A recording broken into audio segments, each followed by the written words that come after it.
வணக்கம் நண்பர்களே. சுந்தர காண்டம் சுந்தர காண்டம் என்னும் பெயரை சொல்லும்போதே மனத்தில் ஒரு குதூகலம் ஏற்படுகிறது. வெற்றி நிச்சயம். இது வேத சத்தியம் என்பதை உணர்த்தும் படலம் என்பதால் இராமாயணத்தில் இந்த பகுதிக்குள்ள ஏற்றம் அது. இதிகாசத்திலே மிக உயர்ந்தது இராமாயணம், அதிலே மிக உயர்ந்தது சுந்தர காண்டம். அற்புதமான சுந்தர காண்டம் பற்றிய அழகான ஸ்லோகம் இது. சுந்தரே சுந்தரோ ராம, சுந்தரே சுந்தரி கதா, சுந்தரே சுந்தரி சீதா, சுந்தரே சுந்தரம் வனம், சுந்தரே சுந்தரம் காவியம், சுந்தரே சுந்தரோ கபி, சுந்தரே சுந்தரம் மந்திரம், சுந்தரே கிம்ன சுந்தரம். அழகான சுந்தர காண்டத்தில் ராமபிரான் அழகு, அன்னை சீதா அழகு, சுந்தரியான சீதையை பற்றி பேசுகிற காண்டம். அதனால் சுந்தர காண்டம் என்று பெயர்.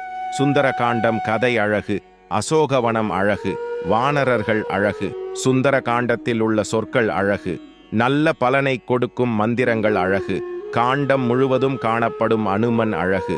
சுந்தர காண்டத்தில் எல்லாமே அழகுதான். அனுமனுக்கு அவர் தாயார் அஞ்சனை வைத்த பெயர் சுந்தரன். அவரின் சாகசங்களை சொல்லும் படலம் என்பதாலும் இப்பெயர். இராமாயணத்தில் 6 காண்டங்கள் உண்டு. 500க்கும் மேற்பட்ட சர்க்கங்கள் உண்டு. ஸ்ரீமத் ராமாயணத்தில் 5வது காண்டமாக அமைந்துள்ளது சுந்தர காண்டம். இதை முதலில் இயற்றியவர் ஸ்ரீ வால்மீகி முனிவர். வேதத்தில் சொல்லப்பட்டவைகளை நடைமுறையில் நடத்தி காட்டினார்கள். பூமியில் அவதரித்த இறை அவதாரங்கள், அவற்றை காவியங்களாக இதிகாசங்களாக எழுதி வைத்துள்ளனர் பெரியோர். இவை நாம் வாழ்வில் கடைபிடிக்க வேண்டிய நல்ல வழியை தெரிந்து கொள்ள உதவுகின்றன. இமாலயத்திலிருந்து குமரிமுனை வரை அனைத்து பாரத குடிமகன்களின் நாடி நரம்பிலும் இராமாயணத்தின் ஒலி கேட்கும் என்றால் மிகை ஆகாது.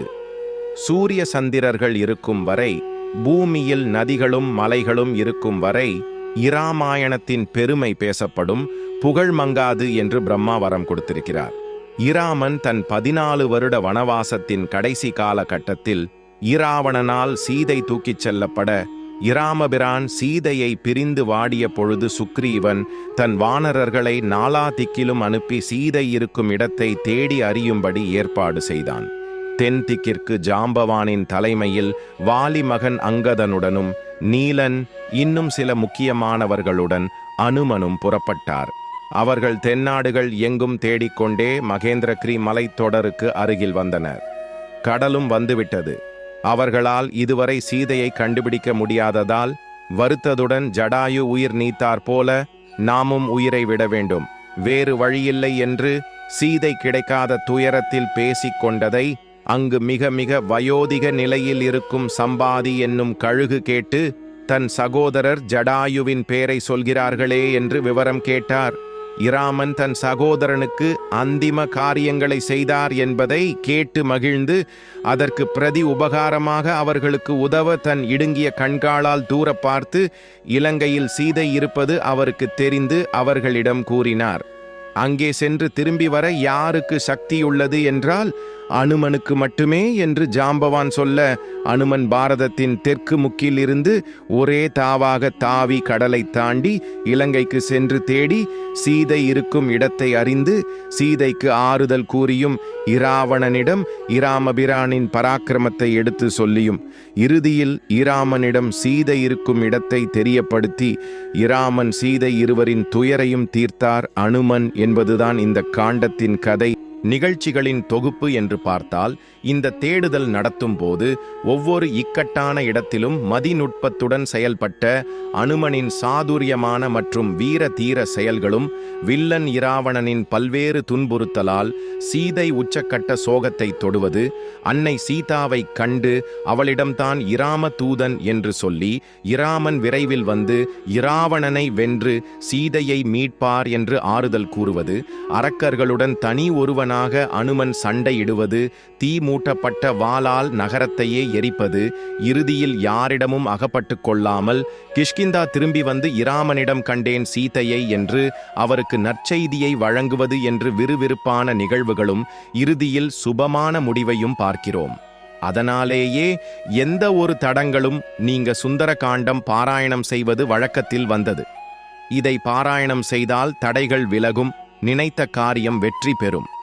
கம்பராமாயணத்தில் கம்பர் மிக அழகாக சொல்கிறார், அஞ்சிலே ஒன்று பெற்றான், அஞ்சிலே ஒன்றை தாவி, அஞ்சிலே ஒன்று 6 ஆக ஆரியர்க்காக ஏகி, அஞ்சிலே ஒன்று பெற்ற அணங்கைக் கண்டு அயலாரூரில் அஞ்சிலே ஒன்றை வைத்தான், அவன் எம்மை அழித்துக் காப்பான்.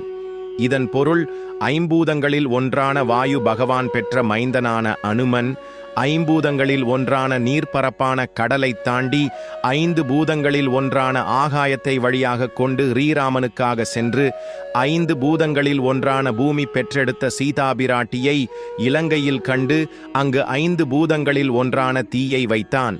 அவன் எம்மை அனைத்து நலன்களும் அழித்துக் காப்பான். இது அனுமனை நோக்கி கம்பன் எழுதிய துதி. இந்த பாடல் சுருக்கமாக அனுமன் சுந்தர காண்டத்தில் செய்த அனைத்தையும் சொல்லிவிடுகிறது. மேலும் பஞ்சபூதங்களையும் வென்றவர் என்ற பெருமை இராமாயணத்தில் அனுமனுக்கு கிடைத்தது. சீதையை இராவணன் தூக்கி சென்றான் என்பதை தான் நாம் எல்லோரும் சொல்கிறோம், நம்புகிறோம். திருமாலின் திருமார்பில் உறையும் திருமகளை யாராலும் தூக்கி செல்ல முடியாது. அவளாக விருப்பப்பட்ட அசோகவனம் என்னும் சிறைக்குள் புகுந்தாள் என்பதே உண்மை. ஏனென்றால் இராவாணன் இந்திரனின் மனைவி மற்றும் ஏராளமான தேவ பெண்களை அவர்களின் விருப்பத்திற்கு மாறாக சிறைப்பிடித்து வைத்திருந்தான். அவர்களை விடுவிக்க அவளே சிறைக்குள் செல்கிறாள். அப்படி செல்வதால் இராமன் அவளை விடுவிப்பதுடன் மற்ற பெண்களுக்கும் அதனால் விடுதலை கிடைக்கும் என்பதே அவளின் ஒரு நோக்கம். பூமாதேவிக்கு இராவணனன் மற்றும் இதர ராட்சசர்களும் பெரும் துன்பம் கொடுத்து வந்தனர். அவர்களை கொன்று பூமி தேவிக்கு மகிழ்ச்சியை அளிக்கவே எடுக்கப்பட்ட அவதாரம் இராமாவதாரம். அந்த சம்ஹாரங்கள் நடக்க ஒரு காரணம் வேண்டாமா? அதனாலேயே சீதைக்கு அசோகவன சிறைவாசம். ஒரு அற்பனான இராவணனால் அவளை சிறைப்பிடிக்க ஒரு நாளும் முடியாது. இது மறுக்க முடியாத உண்மை, நாம் அறிந்து கொள்ள வேண்டிய ஓர் உண்மை. சுந்தர காண்டம் முதல் சர்க்கத்தின் தொடக்கம் அனுமன் மகேந்திர மலையின் மீது ஏறி பெரிய உருவம் எடுத்து பின் தொடை தட்டி உயரே எழும்பி பறப்பதுடன் தொடங்குகிறது. முதலில் பர்வதத்தின் மேல் ஏறி நின்றார். ராமநாமத்தை சொல்லிக்கொண்டே இருந்தார். உடனே அவர் உருவம் பெருகத் தொடங்கியது. 70 80 அடிக்கு உயர்ந்து அந்த ஆகிருதியோடு அவர் மேலெழும்பினார். அப்பொழுது அந்த அதிர்வில் அவரை சுற்றியுள்ள மரம் செடி கொடிகளும் கற்களும் அவருடன் எழும்பி சிறிது தூரம் அவரை வழியனுப்புவது போல மேலே அவருடன் சென்று பின் கீழே இறங்கின. இங்கே ராமநாமத்தை சொல்லி அவர் உருவம் உயர்ந்தது. நாம் ராமநாமத்தை தொடர்ந்து ஜபித்து வந்தால் நம் பக்தி பெருகும். எப்படி அனுமான் எந்த இடரையும் ராமநாமத்தை வைத்து வெற்றி பெற்றாரோ அதுபோலே எந்த துன்பத்தையும் தைரியத்துடன் எதிர்கொள்ள நம் மன வலிமை பெருக ராமநாமம் உதவி செய்யும். உயர பறந்து கொண்டிருந்த அனுமான் இலங்கைக்கு சென்று இறங்கும் முன் அவருக்கு 3 இடர்பாடுகள் வந்தன. மைன்னாகமலை என்ற பொன்மலை ஒன்று முதலில் கடலின் உள்ளே இருந்து அவர் பறக்கும் உயரத்திற்கு எழுந்து நின்றது. சமுத்திரராஜன் உதவ நினைப்பதாக எண்ணி மைனாகமலையிடம் அனுமன் ராம காரியத்திற்காக கஷ்டப்பட்டு கடலை ஆகாய மார்க்கமாக தாண்டிக் கொண்டிருப்பதால் நீ மேலே எழும்பி அவர் உன் முகட்டில் தங்கியிருந்து ஆசுவாசப்படுத்தி செல்ல வழி செய் என்றார். ஆனால் அனுமன் உதவ நினைத்த மைன்னாகமலையை ஆதரவுடன் தழுவிக்கொண்டு திரும்பி வரும்போது உங்களிடம் தங்குகிறார். அடுத்து சுரசை என்னும் நாக கன்னிகை சித்தர்களும் தேவர்களும் வேண்டியதற்கு இணங்க அனுமன் முன் தோன்றி தனக்கு உணவாக ஆகும்படி கூறுகிறாள். அவள் கோரமான ராட்சச ரூபம் எடுத்து, நான் தேவர்களிடம் வரம் வாங்கி வந்துள்ளேன், எனக்கு நீ உணவாக வேண்டும் என்று அனுமனிடம் கர்ஜிக்கிறாள். பெரிய குகை போன்ற வாயை உடையவளாக அனுமன் வரும் பாதையில் வந்து தோன்றி, வலிமையுள்ள குரக்கின தோன்றலே, கொடிய யமனும் அஞ்சுகின்ற வாயை உடைய எனக்கு உணவாக வருகிறாய் போலும் நீ என்று சொல்லிக்கொண்டு தன் பெரிய வாயை அகலத் திறந்தாள். அனுமனும் உடனே மிக பெரிய ரூபத்தை எடுக்கிறார். இன்னும் பெரிதாக எடுக்க எடுக்க சுரசையும் தன் வாயை அதற்கேற்றாற்போல பெரிதாக்குகிறாள். ஒரு நொடியில் அனுமன் மிகச்சிறிய வடிவத்தை எடுத்து அவள் வாயினுள் புகுந்து வெளிவந்து விடுகிறார். அவர் சாமர்த்தியத்தையும் தன் நோக்கில் இருக்கும் மாறா கவனத்தையும் பார்த்து தேவர்கள் மகிழ்கின்றனர். அடுத்து சிம்ஹிகா என்னும் ராட்சசி அனுமனை மேலே செல்ல விடாமல் தடுத்து அவரை தனக்கு இரையாக்கிக் கொள்ள அவரின் நிழலை பிடித்து இழுக்கிறாள். அதனால் அனுமனால் தொடர்ந்து பறக்க முடியவில்லை. உடனே அவர் அவள் வாயினுள் சிறிய உருவில் புகுந்து பின் பெரிய உருவம் எடுத்து அவள் வாயை கிழித்து கொண்டு அவளை கொன்றுவிட்டு மேலே முன்னேறினார். ராம காரியம் இனி ஜெயமாக முடியும் என்று இதையெல்லாம் பார்த்து கொண்டிருந்த தேவர்கள் மனமகிழ்ந்தனர். அனுமன் முதலில் அன்பாலும் பின் சாதுரியத்தாலும் அடுத்து சக்தியினாலும் 3 தடங்கல்களையும் வென்றார். அனுமான் சாதாரண குரங்கு உருவில் இலங்கை கரையை அடைகிறார். வானத்திலிருந்து இலங்கையை பார்க்கும் பொழுதே ஜகஜோதியாக ஒளிவிடும் இலங்கையைக் கண்டு இத்தனை அழகிய நகரத்துக்கு அதிபதியாய் இராவணன் என்று வியக்கிறார். அங்கே உள்ளே நுழைகையில் இலங்கையின் காவல்காரியான ராட்சசி லங்கினி அவரை தடுத்து நிறுத்துகிறாள். எதற்காக இலங்கைக்குள் நுழை பார்க்கிறாய் என்று கேட்டவுடன் அவர் சமயோசிதமாக, நான் காட்டில் திரியும் வானரம்தானே, நகரம் எப்படி இருக்கும் என்று பார்க்க வந்தேன் என்று சொல்கிறார். அதை அவள் நம்பவில்லை. உடனே அவர் பெரிய உருவம் எடுத்து அவளை தன் முஷ்டியினால் தாக்குகிறார். அவள் அப்படியே மல்லாந்து சாய்கிறாள். உடனே லங்கினி இலங்கைக்கு நாசகாலம் தொடங்கிவிட்டது என்று கூறுகிறாள். முன்பு ஒரு முறை அவளிடம் பிரம்மா, எப்பொழுது ஒரு குரங்கினால் நீ ஜெயிக்கப்படுகிறாயோ அப்பொழுது இலங்கையும் ராட்சச கூட்டங்களும் அழியும் என்று கூறியிருக்கிறார். அது நடந்துவிட்டது என்று வேதனைப்படுகிறாள். பின் அனுமன் நகருக்குள் செல்கிறார். முதலில் தோட்டங்களில் சீதையை தேடுகிறார். அடுத்து ராவணனின் மாளிகைகளில் புகுந்து அங்குள்ள அந்தப்புரத்தில் தேடுகிறார். அங்கும் இல்லை. மண்டோதரி உறங்கிக் கொண்டிருக்கிறாள். அவளை ஒரு கணம் சீதையாக இருக்குமோ என்று ஐயப்படுகிறார். பின் இராமனின் பத்தினி எப்படி இராவணனின் அந்தப்புரத்தில் இருக்க முடியும் என்று தன் தவறான எண்ணத்தை திருத்திக் கொள்கிறார். அங்கு குபேரனிடம் பறித்த அழகிய புஷ்பக விமானத்தை பார்க்கிறார் அனுமான். இந்த சொத்தெல்லாம் இனி இவனிடம் நிலைக்குமா, அவனே உயிருடன் இருப்பானா என்ற எண்ணிக்கொண்டே அடுத்து பான சாலையில் போய் பார்க்கிறார். அது குடித்துவிட்டு மயங்கி கிடக்கும் மக்கள் கூட்டம் இருக்கும் இடம். அங்கு மயங்கி கிடக்கும் அல்லது அரை மயக்கத்தில் இருக்கும் பெண்களையெல்லாம் உற்று உற்று சீதையாக இருக்குமோ என்று நோக்குகிறார். அப்பொழுது அவருக்கு தோன்றுகிறது, இப்படி பெண்களை அருகில் வைத்து பார்ப்பதினால் தன்னுடைய பிரம்மச்சரியத்துக்கே பங்கம் வந்துவிடுமா என்று. ஆனால் உடனே அவர், மனம்தானே அனைத்துக்கும் காரணம், நான் மனத்தை ராமனிடம் செலுத்திவிட்டேன், அதனால் அவர் அனைத்துக்கும் பொறுப்பு. அதனால் அவ்வளவு உயர்ந்த வஸ்துவில் நான் மனத்தை வைத்து விட்டதால் இந்த ஆல்பமான விஷயங்களில் என் மனம் நிலைக்காது என்று நிம்மதி அடைகிறார். ஆனால் பல இடங்களில் தேடியும் சீதை கிடைக்காததால் அவர் மனம் ஒடிந்து விடுகிறார். சீதை ஒருவேளை உயிரை விட்டிருப்பாளோ, அப்படி செய்திருந்தால் நான் இராமனிடம் போய் என்ன சொல்வேன் என்று கலங்குகிறார். அடுத்த கணமே அவ்வாறு எதுவும் நடந்திருக்காது. நாம் மனத்தை தளரவிடக்கூடாது. இராமபிரான் இருக்கும்போது நாம் இப்படி நினைப்பதே தவறு என்று தன்னை தேற்றிக் கொள்கிறார். இதுதான் நம் சனாதன தர்மத்தின் மகிமை. நாம் தான் ஒரு செயலுக்கு காரணம், நம்மால் தான் இவை நடந்தன அல்லது நடக்கின்றது என்றுமே நாம் நினைப்பதை ஆதரிப்பதில்லை நம் வேதங்கள். எல்லாமே அவன் செயல், அவனின் சொத்து. நாம் அவன் வழிகாட்டுதலில் நாம் நம் கடமையை செய்ய வேண்டும் என்பதே அனைத்து இதிகாசங்களும் புராணங்களும் வேதாந்தத்தின் சாரத்தை நமக்கு அறிவுறுத்துகின்றன. அதனால் புதிய உத்வேகத்துடன் எழுந்து திரும்ப தேட ஆரம்பிக்கிறார் அனுமான். அவர் தைரியத்தின் உதாரணமாயிற்றே, அதனால் மனத்தளர்வை தொலைத்த எழுந்து கொள்கிறார். எது நடந்தாலும் அதை கண்டு கலங்காமல் அடுத்து என்ன செய்ய வேண்டுமோ அதை செய்ய வேண்டும் என்பதே நாம் இதில் இருந்து தெரிந்து கொள்ளும் பாடம். சோர்ந்து உட்கார்ந்து கொண்டால் ஆவது ஒன்றுமில்லை. சம்பாதி பார்த்து சீதை இருப்பதாக சொன்னாரே, அப்போ இங்கேதானே இருக்க வேண்டும் என்ற சிந்தனை வருகிறது. அப்பொழுது அவருக்கு ஓர் எண்ணம் வருகிறது, இத்தனை நேரம் நாமே தேடுவதாக எண்ணி தேடிக் கொண்டிருக்கிறோம். நம்மால் முடியாத காரியம் இது. இறைவனிடத்தில் சரணாகதி செய்ய வேண்டும் என்று சீதையை நோக்கி பிரார்த்தித்துக் கொள்கிறார். அம்மா, நீ இருக்கும் இடத்தை எனக்கு காட்டிக்கொடு என்று. அவனருளாலே அவன் தாழ் வணங்கி என்பது போல நாம் இறைவனை தேடலாம். ஆனால் அவர் அருள் இருந்தால்தான் நம்மால் அவரை கண்டுபிடிக்க முடியும். இராமரை நோக்கி பிரார்த்திக்கிறார். வால்மீகி சொல்கிறார், நமோஸ்து ராமாயச லக்ஷ்மணாய தேவ்யைச தஸ்ய ஜனகாத்மஜாயை நமோஸ்து ருத்ர இந்திர யம அனிலேபியக நமோஸ்து. சூரியன், சந்திரன், இந்திரன், இராமன், லக்ஷ்மணன், சீதை எல்லாரையும் பிரார்த்தித்துக் கொள்கிறேன். சீதை எனக்கு கிட்டட்டும் என்று வேண்டிக் கொள்கிறார். அடுத்த நிமிஷம் அவர் உட்கார்ந்திருந்த மரக்கிளைக்கு அடியில் சீதை கிடைத்துவிட்டாள். இத்தனை காலம்தான் தேடுவதாக தேடிய போது கிடைக்காத சீதை அவளின் தயவை நாடியவுடன் அவள் இவருக்கு கண்ணில் காட்சி தந்தாள். இவர் பார்த்த பொழுது சுக்லபக்ஷத்தின் ஆரம்பத்தில் சந்திரனின் கீற்று முதல் பிறையில் எப்படி மெலிந்து இருக்குமோ அந்த நிலைவை போல் மிக மிக மெலிந்து இருந்தாள் சீதை. அவர் முன்பு ஒரு முறை சீதையை பார்த்திருக்கிறார். ஆகாய மார்க்கமாக ராவணன் அவளை தூக்கி சென்றபோது தன் நகைகளையெல்லாம் மூட்டை கட்டி சுக்ரீவன் அனுமன் முதலானோர் இருந்த ரிஷ்யமுக பர்வதத்தின் மேல் தூக்கி போட்டபோது இவர் பார்த்திருக்கிறார். அப்பொழுதே அவள் ஒரு ராஜகுமாரியாக இருக்க வேண்டும் என்று நினைத்தார். அதனால் இப்பொழுது ஒப்பிட்டு பார்க்கும் பொழுது அங்க அடையாளங்கள் ஒத்து இருந்தன. ஆனால் அவள் குளிக்காமல் அழுக்கடைந்த அதே ஆடையை உடுத்திக்கொண்டு காணப்பட்டாள். இவள்தான் சீதை என்று அனுமானுக்கு தெரிந்துவிட்டது.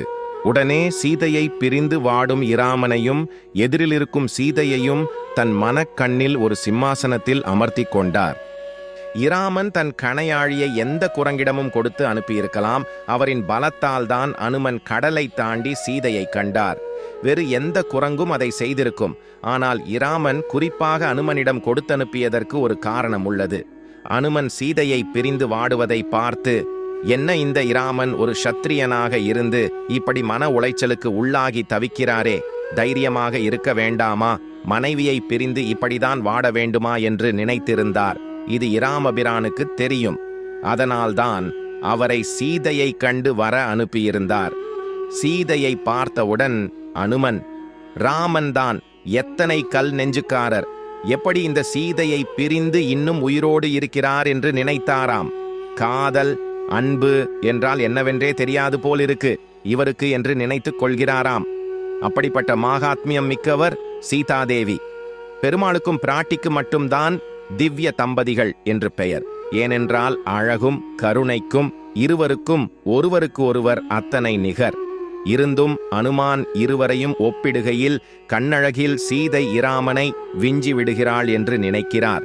ஏனென்றால் அத்தனை சோகத்திலும் கருணையும் வாத்சல்யமும் அழகும் நிறைந்தவையாக உள்ளன அவளின் கண்கள். இவர் அடுத்து என்ன செய்வது என்று சிந்திப்பதற்குள் ஈராவணன் அங்கு சீதையை மிரட்ட வந்து விடுகிறான். அந்த சமயம் தன்னை வெளிக்காட்டிக் கொள்வது சரியாகாது என்று நினைக்கிறார் அனுமான். அதனால் மரத்தின் இலைகளின் நடுவில் தன்னை மறைத்துக் கொள்கிறார். அதுவும் அவரின் சமயோசித திறனை காட்டுகிறது. வந்த இராவணன் சோகத்தில் கவிழ்ந்து கிடக்கும் சீதையை எல்லா விதத்திலும் மிரட்டி பார்க்கிறான். நான் கொடுத்த ஒரு வருடக்கெடு இன்னும் 2 மாதத்தில் முடியப் போகிறது. அதற்குள் என் ஆசைக்கு இணங்கிவிடு.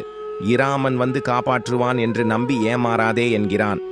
அவள் அவனை அங்கேயே தன் பார்வையால் பஸ்மமாக்கி விட்டிருக்க முடியும். அவளோ ஒரு புல்லை கிள்ளி போட்டு அந்த புல்லை இராவணனாக பாவித்து அந்த புல்லிடம் பேசுகிறாள். உனக்கு உயிர் மேல் ஆசை இருந்தால், உன் குலம் வேரோடு அழியக்கூடாது என்று எண்ணம் இருந்தால், இப்பவும் ஒன்றும் மோசம் போய்விடவில்லை. இராமனிடம் சென்று அவன் கையை பிடித்து நீ செய்தது தவறு என்று மன்னிப்பு கேட்டு என்னை விட்டுவிடு என்று நல்ல வார்த்தையால் அவனுக்கு அறிவுரை கூறுகிறாள். இராமன் காலில் விழு என்று அவள் கூறியிருக்கலாம். அவர் காலில் விழக்கூட தகுதியற்றவன்தான் ஈராவணன். ஆனால் அவள் ராஜநீதி அறிந்தவள். ஒரு நாட்டின் சக்கரவர்த்தி இன்னொரு நாட்டின் சக்கரவர்த்தியின் காலில் விழு என்று சொல்வது நீதிக்கு புறம்பானது. அதனால் அந்த துக்க சமயத்திலும் சமநோக்கோடு அவனுக்கு தாயினுடைய வாத்சல்யத்துடன் அறிவுரை சொல்கிறாள். மேலும் சரணம் என்று வந்துவிட்டால் இராமன் யாராக இருந்தாலும் அவனை மன்னித்து ஏற்றுக்கொள்வான். அதனால் விரோதியான உன்னை ஏற்க மாட்டான் என்று நினைக்காதே என்று மேலும் கூறுகிறாள். ஆனால் விநாச காலே விபரீத புத்தி ஆயிற்றே. ஒன்றுமே அவன் காதில் ஏறவில்லை. அவன் சென்ற பிறகு அவன் அங்கே காவலுக்கு வைத்திருந்த 700 அரக்கிகளும் சீதையை இராவணன் துன்புறுத்தியது போதாதென்று அவளிடம் இராவணனின் புகழ் பாடி இராமனை இகழ்கின்றனர். மனம் நொந்த சீதை தன் முடியினாலேயே மரத்தில் கட்டி உயிர் கொலை செய்ய முடிவெடுக்கிறாள். இனி ராமனை பிரிந்து வாழ்வதில் பயனில்லை என்று மரத்தின் அருகே செல்லும்போது அனுமன் ஏதாவது உடனடியாக செய்து சீதையின் உயிரை காக்க வேண்டுமே என்று பதறுகிறார். குரங்காய் போய் நின்று குரங்கு பாஷையில் பேசினால் சீதைக்கு புரியாது. சமஸ்கிருதத்தில் பேசினால் நிச்சயம் ராவணன்தான் மாறுவேடத்தில் வந்திருக்கிறானோ என்று சந்தேகப்படுவாள். ஆனால் உடனடியாக சீதையின் உயிரை காப்பாற்ற வேண்டுமே என்று யோசித்த போது ராமநாமம் கை கொடுத்தது. போகும் உயிரையும் நிற்க வைக்கும் ஆற்றல் ராமாமிர்தத்திற்கு உள்ளதே. அதனால் ராமநாமத்தை பாடியபடியே மரத்தில் இருந்த கீழ்கிளைக்கு தாவினார். ராம கதையை மெல்ல சொல்ல ஆரம்பித்தார். இதற்கு முன்பே விபீஷணனின் மகள் திரிசடை, அவளும் அங்கு காவல் காப்பவளில் ஒருத்தி, சீதையிடம்தான் கண்ட கனவினையும் சுப சகுனங்களையும் சொல்லியிருந்தாள். ஆயினும் அவள் உயிரை விடும் முடிவை எடுத்துவிட்டாள். அனுமான் மெல்ல ராம கதையை சொல்ல ஆரம்பித்தார். தசரதருக்கு வாரிசு இல்லாமல் இருந்ததில் தொடங்கி புத்திர காமேஷ்டி யாகம் செய்து 4 மகன்கள் பிறந்து சீதாவை மணமுடித்து அயோத்தி திரும்பி வந்து கைகேயின் வரத்தால் காடு ஏகி பின் 13 வருடங்கள் காட்டில் கழித்து பஞ்சவடியில் இருக்கும்போது கபட சந்நியாசி வேஷத்தில் வந்து ராவணன் சீதையை அபகரித்தது அனைத்தையும் கூறினார். பின் இராமருக்கு சுக்ரீவனுடன் ஏற்பட்ட நட்பு வானரர்களை நாலா பக்கமும் சீதையை தேட அனுப்பியது. பின் அனுமனானதான் இலங்கைக்கு வந்து சீதையை கண்டது வரை சொல்லி முடித்தார். இதை கேட்ட சீதை ஒரு மகுடிக்கு அகப்பட்ட பாம்பை போலே உயிரை விடவும் முடியாமல் ராம கதையில் ஆழ்ந்தும் இருந்தாள். வானத்தை நோக்கி பார்க்கிறாள். கஜேந்திர வரதனாக பெருமாள் தன்னை காக்க அசரீரியாக மேலிருந்து ராம கதையை சொல்கிறாளா, அல்லது தன்னுடைய தாயாரான பூமாதேவிதான் சீதை படுகின்ற துன்பத்தை பார்த்து ஆறுதல் கூறுகிறாளா என்று பூமியையும் பார்க்கிறாள். அப்பொழுது அனுமன் அவள் முன்னே தோன்றி, உங்களை பார்த்தால் ராஜகுமாரியாக தெரிகிறதே, உங்களை முன்னம் ஒரு முறை பார்த்திருக்கிறேன், அதற்கு இப்போ நீங்கள் மிகவும் மெலிந்திருக்கிறீர்களே என்று கேட்டு, நீங்கள் யார் என்று எனக்கு சொல்லுங்கள் என்கிறார். அதற்கு சீதை அனுமனை முதல் முறையாக பார்த்து, இவன் வானரனோ அரக்கனோ யக்ஷனோ தெரியவில்லையே, ஆயினும் இவன் கேட்ட கேள்விக்கு பதில் சொல்லுவோம் என்று, நான் தசரதனின் மருமகள், ஜனகரின் மகள், சீதை என்று பெயர், ராமனின் மனைவி என்கிறாள். இதை கம்பராமாயணத்தில் அழகாக சொல்கிறார். அரக்கனையாக வேறு ஓர் அமரனே ஆக, அன்றி கொரக்கு இனத்தொருவனேதான் ஆகுக, கொடுமையாக இரக்கமே ஆக வந்து இங்கு எம்பிரான் நாமம் சொல்லி உருக்கினன் உணர்வை தந்தான் உயிர். இதன் உதவி உண்டோ? அரக்கனாகவே இருக்கட்டும் அல்லது தேவனாகவே இருக்கட்டும், குரக்கு இனத்தைச் சார்ந்த ஒருவனாகவே இருக்கட்டும், இவன் பண்பு கொடுமை உடையதாகவோ இரக்கம் உடையதாகவே இருக்கட்டும், இவன் இங்கு வந்து இராகவன் பெயரை கூறி என்னுடைய உணர்ச்சியை நெகிழச் செய்தான், உயிரை எனக்கு திருப்பி கொடுத்தான். அதனால்தான் யார் என்பதை அனுமனிடம் சொல்கிறாள் சீதை. பின் சீதை நீ யார் என்று அனுமனிடம் கேட்கிறாள். அவர்தான் ராமதூதன் என்கிறார். ராமதூதன் என்றால் அவரின் அங்க அடையாளங்களை குணங்களை சொல் என்கிறாள். அனுமார் சொன்ன அங்க அடையாளங்களை வால்மீகி அழகாக சொல்கிறார். ராம கமலபத்ராக்ஷ சர்வ சத்வ மனோகர ரூபதாட்சிண்ய சம்பன்ன பிரசுதோ ஜனஹாத்மஜே ராமர். தாமரை போன்ற கண்ணழகு கொண்டவர், சர்வ சத்வ மனோகர், எல்லாருடைய மனத்தையும் கவரும் அழகு, அவரோட அழகு. ஆண்டாள் கூட சினத்தினால் தென்னிலங்கை கோமானைச் செற்ற மனத்துக்கினியானை பாடவும் நீ வாய் திறவாய் என்று இராமனை சொல்லும்போது மனத்துக்கிணையான் என்று சொல்றாள். க்ஷணத்துக்கு க்ஷணம் கிளைக்கு கிளை குரங்கு தாவுகிற மாதிரி மனசு ஒவ்வொரு நிமிஷம் மாறி மாறி தாவுகிறது. அதனால எங்களை மனசுக்கு உவமானமாக சொல்லுவார்கள். அப்படி இருக்கும் நாங்கள் இந்த ராம காரியத்தில் எல்லாரும் ஒரே மனதாக ஈடுபட்டிருக்கோம் என்றால் அவருடைய அந்த ராமருடைய கண்ணழகுதான் காரணம். அவருடைய அழகு எங்களை கவர்ந்து விட்டது. அவ்வளவு இனியவன் என்கிறார் அனுமான். கை வண்ணம் தாமரை வாய் கமலம் போலும் கண் இணையும் அரவிந்தம் அடியும் அஃதே, அவ்வண்ணத்து அவர் நிலைமை கண்டும் தோழி, அவரை நாம் தேவர் என்று அஞ்சினோமே. திருமங்கை ஆழ்வாரின் திருநெடுந்தாண்டகம் பாசுரம். இதுபோல இராமபிரானின் எல்லாமுமே தாமரைதான் என்கிறார் அனுமான். சொல்ல வேண்டும் என்பதற்காக சொல்கிறேனே தவிர என்னால் அவர் அழகை வர்ணித்து முடிக்க முடியாது என்கிறார். இதை கேட்டு சீதை சமாதானம் அடைந்தாள். அவளுக்கு அடுத்து ஒரு சந்தேகம் வந்தது. சுக்ரீவனுக்கும் இராமனுக்கும் நட்பு எப்படி ஏற்பட்டது என்று. மனிதனான இராமனும் குரங்கான சுக்ரீவனும் எப்படி நண்பர்கள் ஆனார்கள் என்று அவளுக்கு சந்தேகம். மேலும் தன் அருள் இல்லாமல் எப்படி இந்த தொடர்பு ஏற்பட்டது என்பதும் அவளுக்கு விளங்கவில்லை. பிராட்டி கிருபை இல்லாமல், அவள் சிபாரிசு இல்லாமல் பெருமாள் எதுவுமே செய்ய மாட்டார். உடனே அனுமன் அதை புரிந்து கொண்டு சீதையை பார்த்து, இந்த சம்பந்தமே உங்களால் தான் ஏற்பட்டது. உங்களை இராவணன் தூக்கி கொண்டு போகையில் நீங்கள் வானத்திலிருந்து தூக்கி போட்ட நகை முடிச்சு ரிஷிய முக பர்வதத்தில் இருந்த எங்கள் கைகளில்தான் விழுந்தது. அதை தேடிக்கொண்டுதான் இராமன் வந்தார் என்றார் அனுமான். உங்கள் அருள் இல்லாமல் எங்களுக்கு இராமன் கிடைத்திருக்க மாட்டார். உங்கள் ஆபரணங்களை அவரிடம் காட்டிதான், உங்கள் அங்க அடையாளங்களை அவரிடம் கேட்டு பெற்றுதான் உங்களை தேடி வந்தேன் என்றார் அனுமான். பின் ராமன் அனுப்பிய செய்தியை சீதையிடம் சொல்கிறார். காட்டில் வசிப்பது என்பது சிரமம். ஆகையால் நான் திரும்பி வரும் வரை என் அன்னையர்க்கு பணிவிடை செய்து கொண்டிரு என நான் சொல்லி முடிக்கும் முன்பாக மரவுரி தரித்து தவ வேடத்தோடு சீதை எனக்கு முன்பாக நின்றாள். நான் புறப்பட்டு கோட்டையை தாண்டும் முன்பாக கானகம் எங்கே இருக்கிறது என்று தாங்கள் கேட்டதையும் தங்களிடம் நினைவுபடுத்தச் சொன்னார். தேரைச் செலுத்தி வந்த அமைச்சர் சுமந்திரனிடம் தாங்கள் வளர்த்து வந்த கிளிகளையும் நாகணவாய் பறவைகளையும் ஊர்மிளை முதலானோரை கவனித்துக் கொள்ளச் சொல்லி அனுப்பியதை தங்களிடம் சொல்லச் சொன்னார் என்று கூறி அவர் கொடுத்த கணையாழியையும் சீதையிடம் கொடுத்தார் அனுமான்.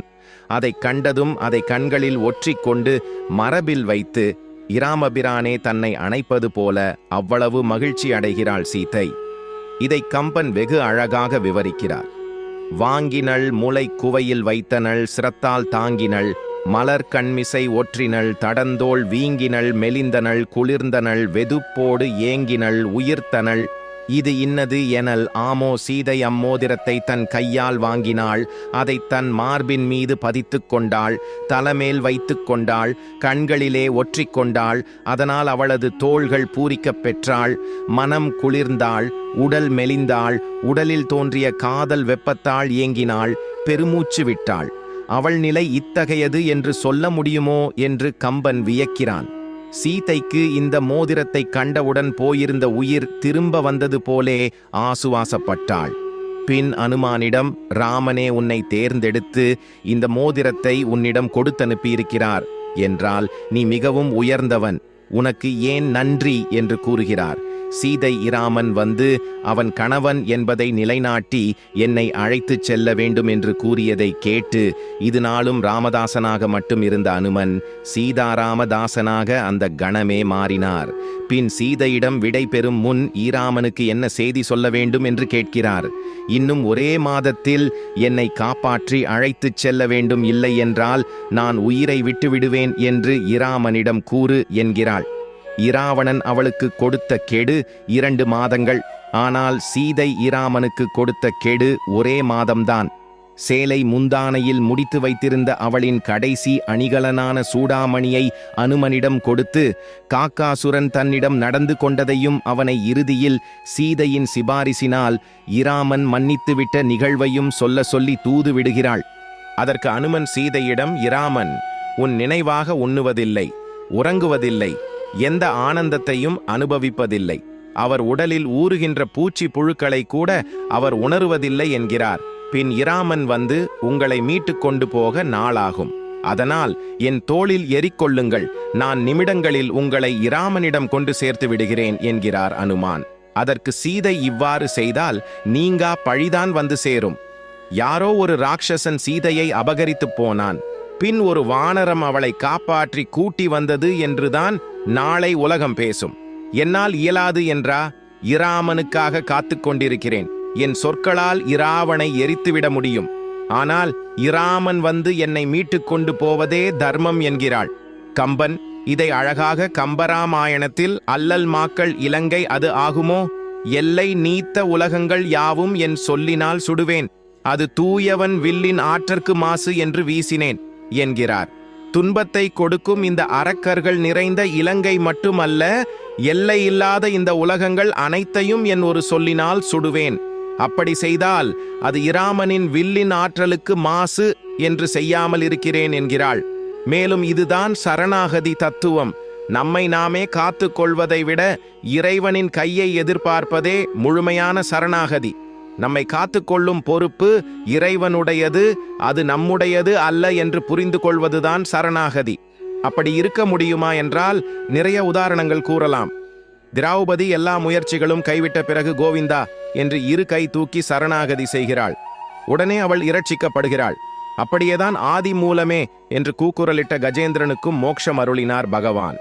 இறைவன்தான் துணைவெறு, நமக்கு யாரும் ரட்சகன் இல்லை என்கின்ற திடமான எண்ணமே சரணாகதி.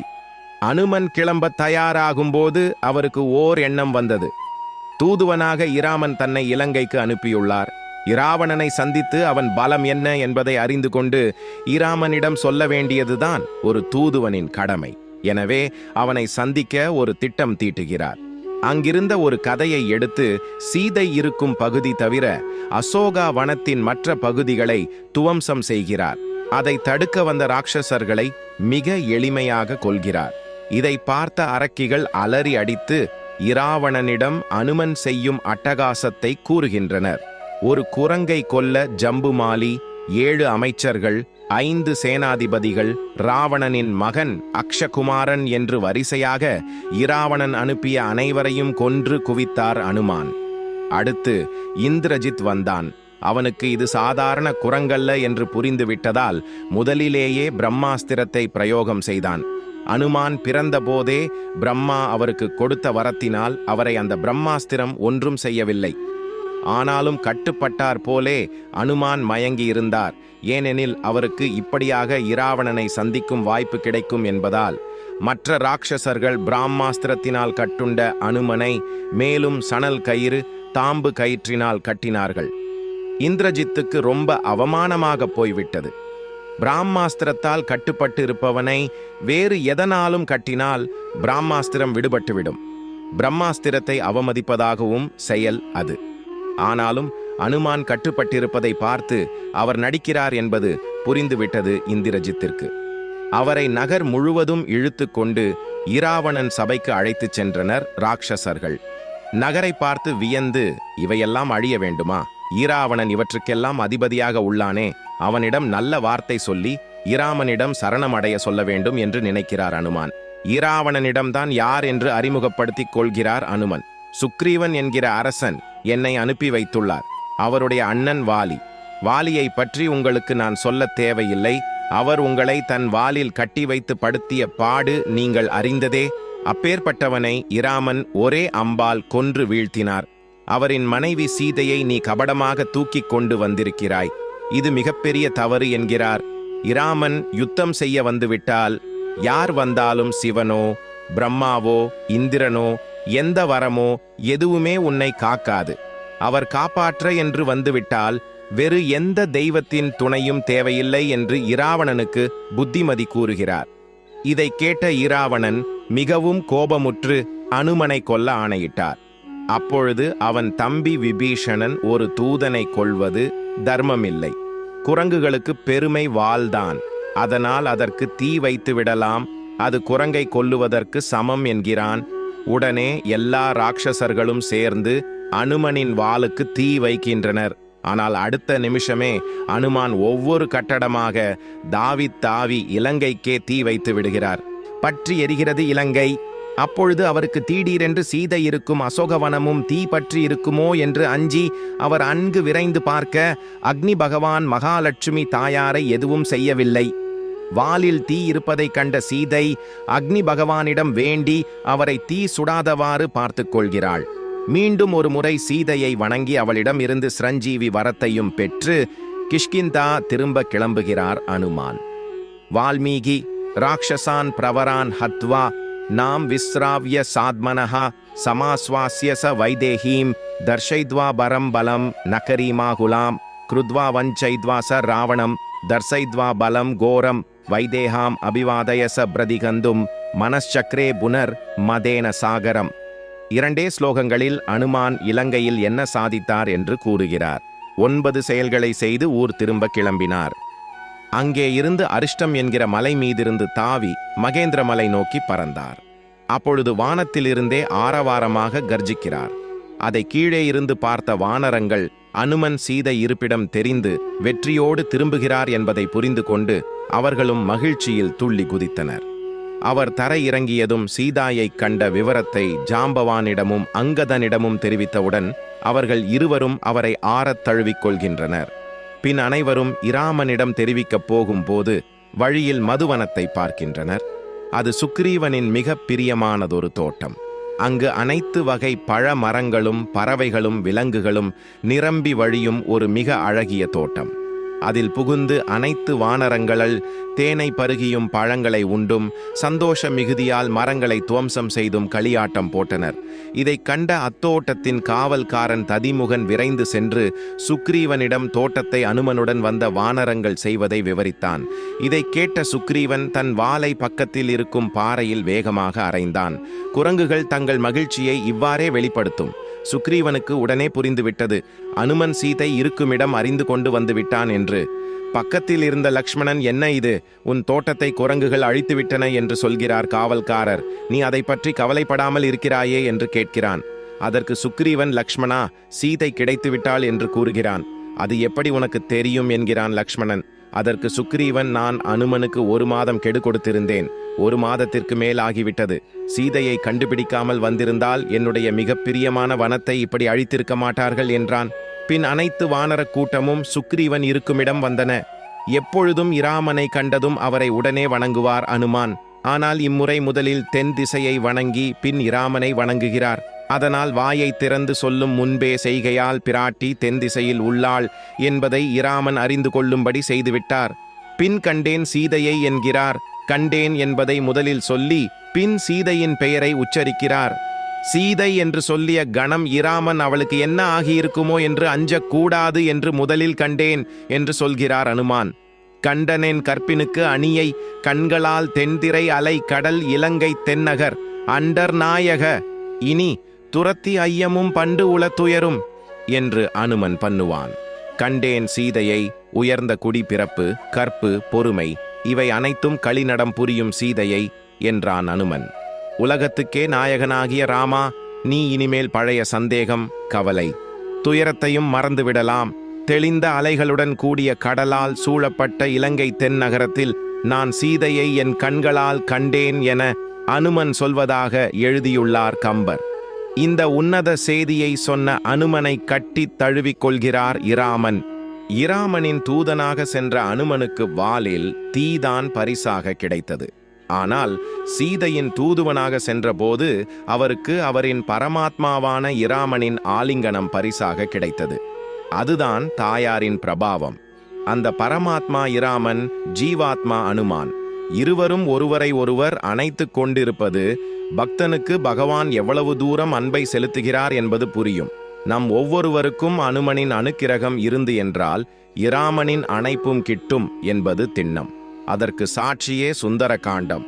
மேலும் சீதை சொன்ன செய்தியை அவரிடம் சொல்கிறார் அனுமன்.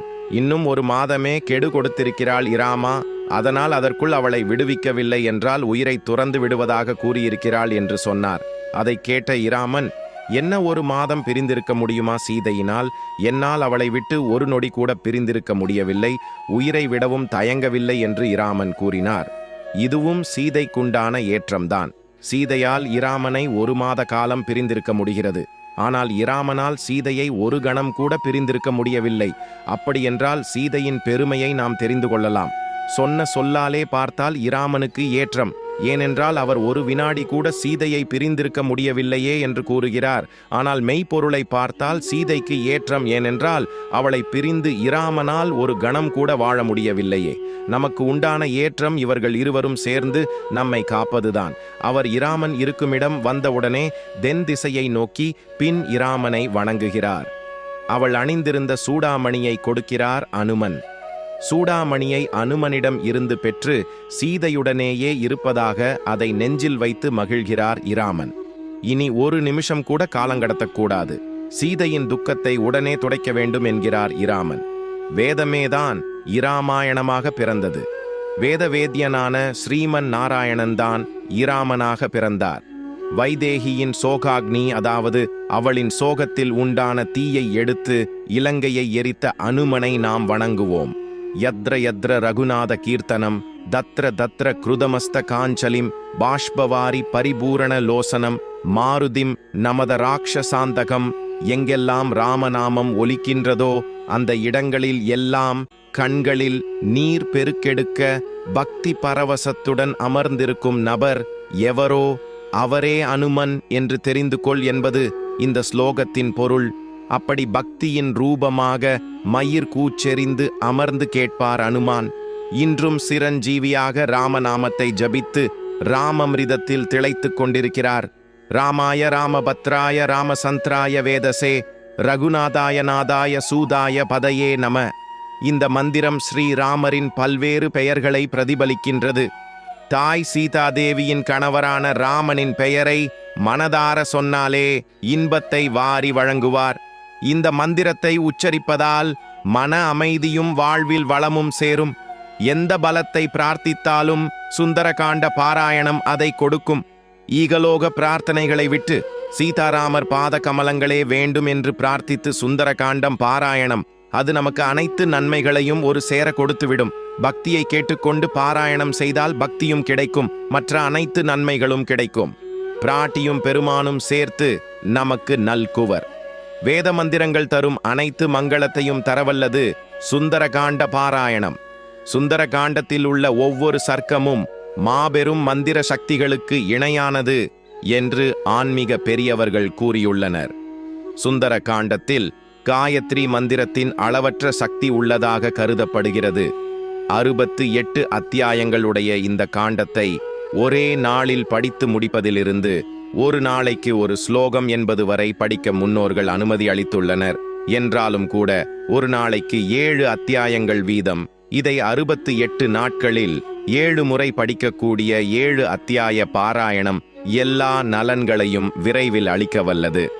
பாராயணம் ஆரம்பிக்கும் முன்னர் படிக்க வேண்டிய சுலோகங்களை படித்து 7 அத்தியாயங்கள் படித்து முடிந்தவுடன் இறுதியில் படிக்க வேண்டிய சுலோகங்களையும் அன்றாடம் படிப்பது வழக்கமாக இருக்கிறது. ஒரு முறை 68 அத்தியாயங்கள் படித்து முடிக்கும்போது யுத்த காண்டத்தின் 131வது அத்தியாயமான ராம பட்டாபிஷேக அத்தியாயத்தையும் படிக்க வேண்டும் என்பது மரபாகும். ஒரே நாளில் சுந்தர காண்டம் முழுவதையும் படிப்பதன் பெருமையை 1000 நாக்குகள் படைத்த ஆதிசேஷனால் கூட விவரிக்க முடியாது என்று உமாசம்ஹிதையில் பரமேஸ்வரன் கூறியுள்ளார். ஜாதகத்தில் உள்ள தோஷங்களை போக்க தகுந்தபடி சுந்தர காண்ட பாராயணம் செய்ய வேண்டும்.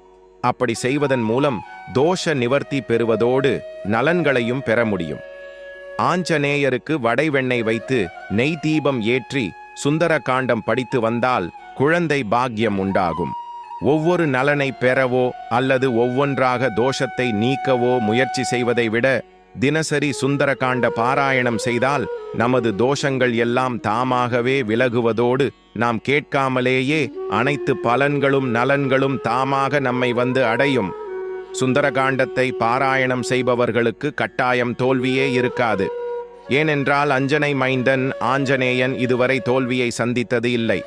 நமோஸ்து வாசஸ்பதையே ஸ்வஜ்ரினே ஸ்வயம்புவே சைவ ஹூதாசனாயச தானே சோக்தம் யதிதம் மாமக்ரோத வனெளகசா தச்ச ததாஸ்து நான்யதா.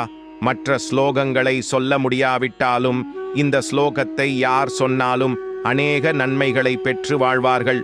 சுந்தர காண்டத்தில் சொல்லப்பட்டுள்ள மிக மிக முக்கியமான ஸ்லோகங்களில் இதுவும் ஒன்று. மந்திராலய மகான் ராகவேந்திர சுவாமி 68 அத்தியாயங்கள் 2885 ஸ்லோகங்களை கொண்ட சுந்தர காண்டத்தை 4 வரிகளில் சுருக்கி எழுதியுள்ளார். இது முழு சுந்தர காண்டத்தை படிப்பதற்கு சமம். எப்படி முழு விஷ்ணு சஹாஸ்ரநாமத்தை ஸ்ரீராம ராமேதி ஸ்லோகத்தை 3 முறை சொல்லி அதே பலனை பெற முடியுமோ, அதே போல இந்த ஸ்லோகத்தை முழு சுந்தர காண்டத்தை பாராயணம் செய்ய முடியாதவர்கள் சொல்லலாம். யஸ்ய ஸ்ரீ ஹனுமானனுகிரக பலாத் தீர்ணாம்புதிர் லீலையா லங்காம்பிராபிய நிசாமிய ராமதயிதாம் பங்க்த்வா வனம் ராட்சசான் அக்ஷாதீன் வினிஹத்ய வீக்ஷ்ய தசகம் தக்த்வா புரீம்தாம் புன தீர்ணாப்தி கபிபிர்யுதே யமனமத்தம் ராமசந்திரம் பஜே. இதன் பொருள், எவருடைய அனுகிரக பலத்தினால் ஸ்ரீ ஹனுமார் கடலை விளையாட்டாக கடந்து இலங்கையை அடைந்து ராமருடைய பிரிய மனைவியான சீதாதேவியை பார்த்து அறுதல் சொல்லி ராவணனுடைய அசோகவனத்தை அழித்து அக்ஷன் முதலான ராட்சதர்களை வதம் செய்து தசக்ரீவனான ராவணனை பார்த்து அவனுக்கு நல்ல புத்தி சொல்லி அவன் கேட்காமல் ஹனுமாருடைய வாலில் தீ வெச்ச போது அந்த தீயினாலேயே இலங்கையை எரித்துவிட்டு மீண்டும் கடலை கடந்து வானரர்களோடு வந்து எந்த ராமரை வணங்கினாரோ, எவருடைய அனுகிரக பலத்தினால் இங்கே இருந்து கிளம்பி இவ்வளவு காரியங்களையும் பராக்கிரமத்தோட பண்ணி முடித்து மீண்டும் வந்து வானரர்களோடு கூட ராமரை வணங்கி சீதாதேவியோட சூடாமணியை கொடுத்து அவர் மனசை சந்தோஷப்படுத்தினாரோ அந்த ராமரை பஜிக்கிறேன். பூஜை அறையில் விளக்கு ஏற்றி வைத்து அந்த அறை முன்பு அமர்ந்து சுந்தரகாண்டம் படிப்பது மிகவும் நல்லது. ராம நவமியன்று விரதம் இருந்து ராமருக்கு துளசி மாலை அணிவித்து சுந்தரகாண்டம் படித்து வந்தால் வாழ்வில் அமைதி பெறலாம். சுந்தரகாண்டத்தை காலை மாலை 2 நேரமும் படிக்கலாம். தினம்தோறும் சுந்தர காண்டத்தை பாராயணம் செய்யும் போது நெய்வேத்தியம் செய்து வைக்க முடியாதவர்கள் ஒரு சொம்பில் தண்ணீர் வைத்து அதில் 2 கற்கண்டுகளை போட்டு நெய்வேதியமாக வைத்துக் கொள்ளலாம். நீங்கள் சுந்தர காண்டத்தை பாராயணம் செய்யும்போது உங்கள் அருகில் ஒரு சிறிய பாயையோ அல்லது மனப்பலகையையோ போட்டு வைத்துக் கொள்ளுங்கள்.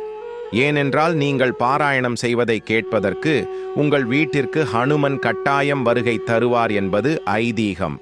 சுந்தர காண்டம் இன்றும் பலம் மிகுந்து அருள் நிறைந்த சிறந்த பலனளிக்கக்கூடிய ஒரு காண்டமாக இருக்க காரணம் அதனுள் உறைந்திருக்கும் ஸ்ரீராமனின் ஆசிர்வாதம்தான். இது மட்டும் மனிதனுக்கு புரிந்தால் போதும், அவன் தன் வாழ்க்கையை நல்ல பாதையை நோக்கி திருப்பிவிடலாம்.